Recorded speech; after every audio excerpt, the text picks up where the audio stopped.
Frederick, research has shown that nearly 80% of NFL players after they retire experience bankruptcy or financial stress. Why is that?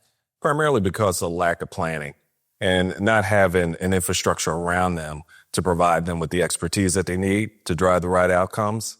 So that's why it's so important, for athletes to get professional help, both on the wealth management side as well as tax and legal advice. Those are three core areas that they need to solidify early on. So let's talk about what goes on early on. So once a player gets drafted, what should they do? Who should they reach out to?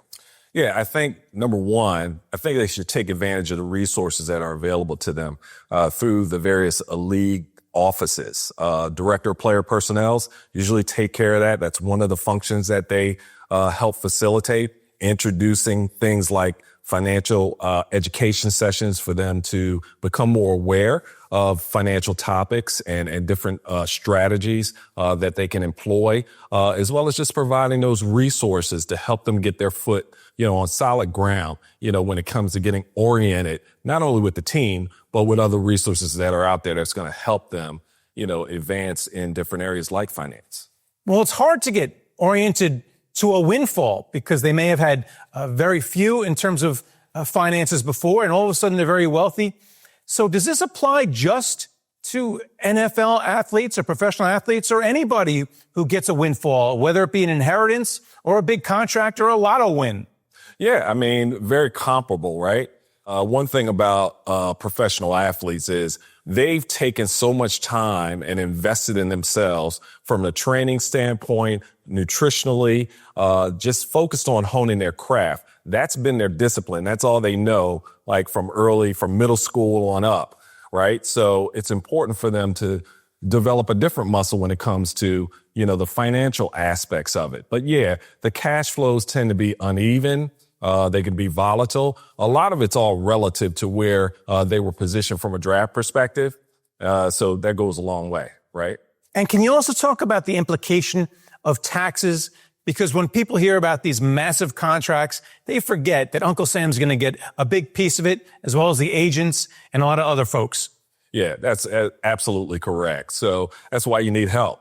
That's why you need a tax advisor, right, who's going to help you identify, hey, there are different streams of income that you're going to probably receive over the course of your career over different periods of time. So you've got to be very diligent about the tax planning aspect of it. Not every source of income is taxed the same way.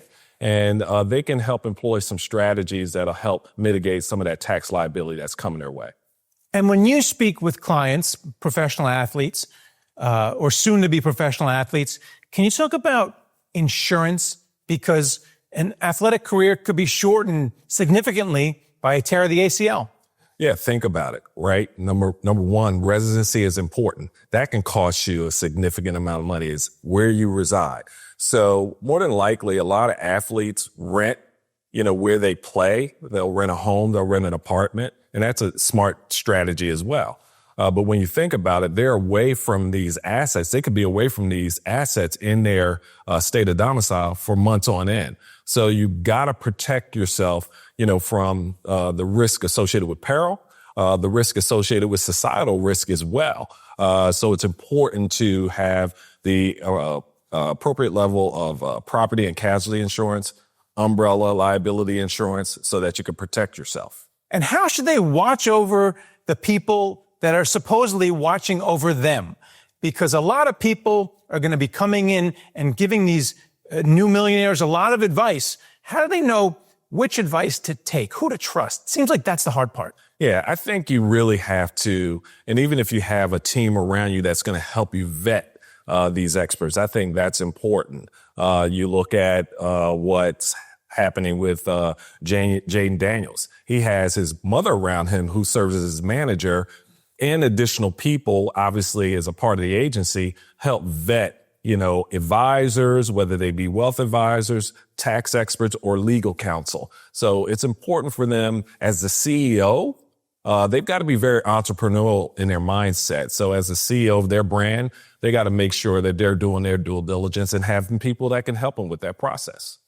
And they also have to have the ability to say no, because a lot of people have been friendly with them over the course of their lifetimes, and they see someone who just had a windfall and they want a little piece of it, right? Yeah, absolutely right. It's important to have the discipline to say no, because you can't go after every opportunity from a business or investment standpoint. And you've got to take advantage of a very relatively short period of time. The average career span is about 5 years across different pro sports leagues. So you've got to optimize your opportunities over a relatively short period of time, and also make sure that you have a transition plan after you hang it up. Many individuals and professionals in sports go into bankruptcy or have financial stress because they don't have a transition plan after their playing days are over.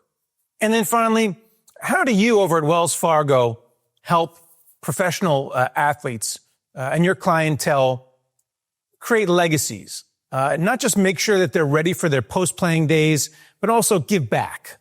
Yeah, absolutely. I think the key thing for us is having comprehensive resources and solutions that appeal to athletes. Number one, we've got 3 centers of excellence that focus on advice and planning, investment solutions, as well as banking, lending, and trust.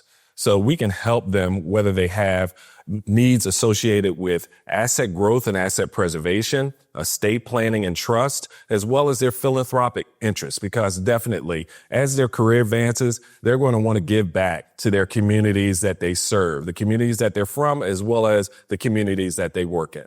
All right. Well, thanks for coming out talking about it. Hey, Greg, it's my pleasure. Thanks for having me.